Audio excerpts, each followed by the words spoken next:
హిందూ మతంలో అత్యంత శక్తివంతమైనవిగా భావించే 12 జ్యోతిర్లింగాలు ఉన్నాయి కదా. వాటిల్లో చివరిది అంటే 12వది చాలా పవిత్రమైన ఘృష్ణేశ్వర్ ఆలయం. అసలు ఈ ఆలయం వెనుక ఉన్న అద్భుతమైన చరిత్రేంటి, ఆశ్చర్యపరిచే కథలేంటి? పదండి అన్నీ తెలుసుకుందాం. ఘృష్ణేశ్వర ఆలయం ప్రాముఖ్యతను నిజంగా అర్థం చేసుకోవాలంటే దాని చరిత్రను, దానితో ముడిపడి ఉన్న పురాణాలను మనం కొంచెం లోతుగా చూడాలి. అప్పుడే దాని అసలైన ఆధ్యాత్మిక శక్తి ఏంటో మనకు తెలుస్తుంది. మన భారతదేశంలో చూస్తే వేల లక్షల ఆలయాలున్నాయి. మరి వాటన్నింటిలో ఘృష్ణేశ్వరనెందుకంత ప్రత్యేకం? దానికి ఒకే ఒక్క చాలా ముఖ్యమైన కారణముంది. ఆ కారణమే జ్యోతిర్లింగం. ఇంతకీ జ్యోతిర్లింగమంటే ఏంటి? అంటే సాక్షాత్తూ శివుడే ఒక అద్భుతమైన కాంతి స్తంభం రూపంలో ఆవిర్భవించిన ప్రదేశమన్నమాట. అందుకే శివుని అత్యంత శక్తివంతమైన స్వరూపంగా జ్యోతిర్లింగాన్ని పూజిస్తారు. ఇక్కడ ఆశ్చర్యపోయే విషయమేంటంటే ప్రపంచవ్యాప్తంగా ఉన్న జ్యోతిర్లింగాలు కేవలం 12 మాత్రమే.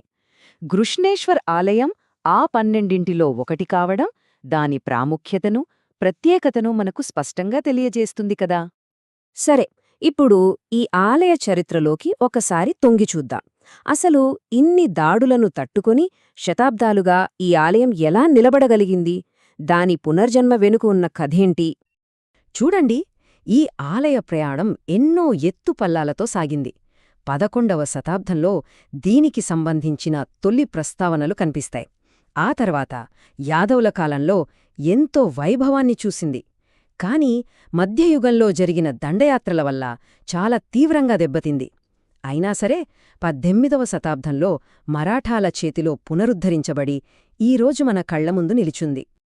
అంటే ఒకవైపు విధ్వంసం, మరోవైపు పునర్నిర్మాణం. ఒకపక్క మధ్యయుగ దండయాత్రలు ఆలయాన్ని శిథిలం చేస్తే, మరోపక్క 18వ శతాబ్దంలో మరాఠా పాలకులు దానికి మళ్లీ ప్రాణం పోశారు.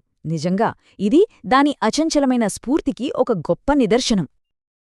అసలు ఈ ఆలయం ఇంతకాలం నిలబడింది అంటే దాని వెనుక తరతరాల భక్తి ఉంది.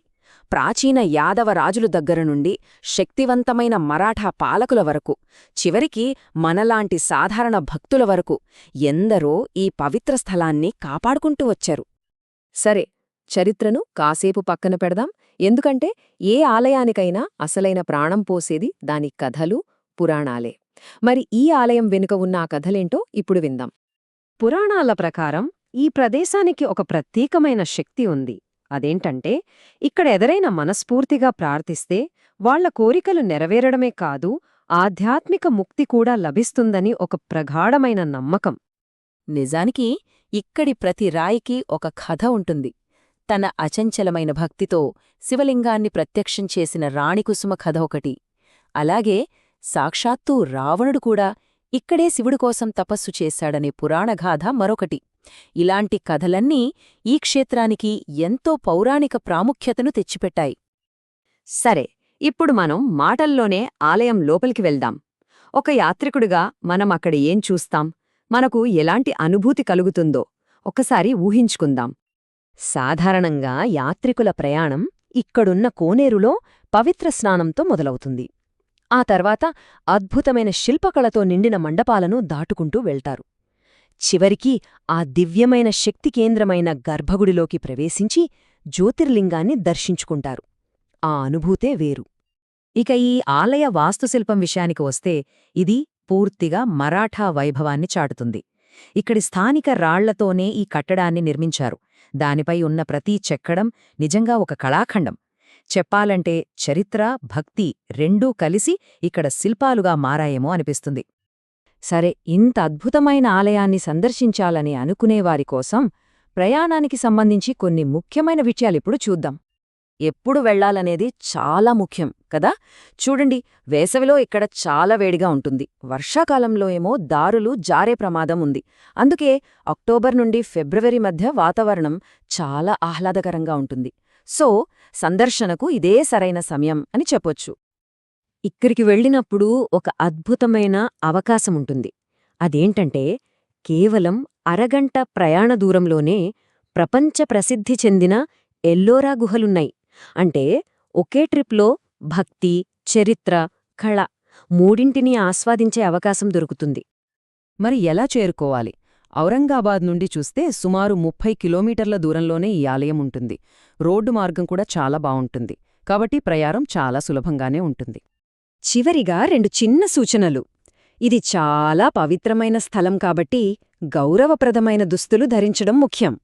అలాగే ఆలయ ప్రాంగణంలో కొంచెం నడవాల్సుంటుంది కాబట్టి సౌకర్యవంతమైన పాదరక్షలు వేసుకోవడం మంచిది. అంటే మనం ఇదంతా చూస్తే అర్థమయ్యేదేంటంటే గ్రిష్ణేశ్వర్ ఆలయం కేవలం ఒక గుడి మాత్రమే కాదు. అది విశ్వాసానికి, చరిత్రకు, కళ్లకు, అలాగే భౌగోళిక ప్రాముఖ్యతకు కూడా ఒక కేంద్రం. ఈ 4 శక్తులు కలిసిన ఒక అద్భుతమైన సంగమం అని చెప్పాలి. ఇంత తెలుసుకున్నాక మనలోక ప్రశ్న మిగిలిపోతుంది. ఎన్ని శతాబ్దాలు గడిచిపోయినా, ఎన్నెన్నో మార్పులొచ్చినా గ్రిష్ణేశ్వర్ లాంటి పురాతన ప్రదేశాలు ఈ ఆధునిక ప్రపంచంలో కూడా తమ ప్రాముఖ్యతను ఎలా నిలుపుకుంటున్నాయి? దీని గురించి ఆలోచించాలి.